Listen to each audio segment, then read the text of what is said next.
In today's video, I'm going to teach you how to fix Steam VR error 451 in just 5 minutes.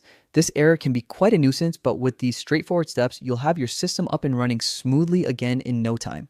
To begin, head over to the settings on your PC. You can usually find this icon in the start menu or search for it directly.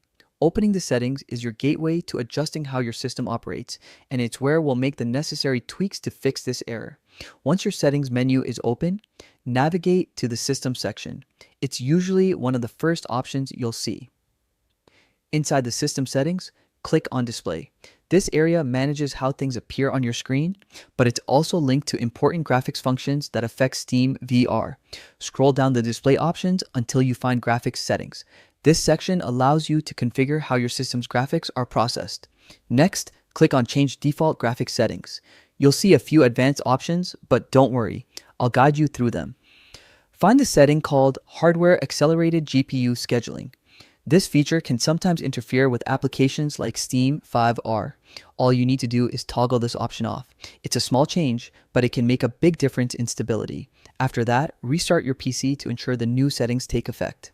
Once your computer restarts, open Steam. Click on Library, then locate Steam VR in your list of games.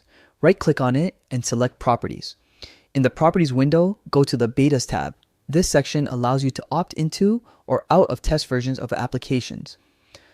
For our fix, select the option labeled None under Select the beta you would like to opt into. This ensures you're using the stable version of Steam VR instead of a beta release that might be causing issues. And that's it. By following these steps, you should have resolved the Steam Vive error 451 issue. If you run into further problems, feel free to revisit these steps and make sure everything was applied correctly. Thanks for watching this quick guide.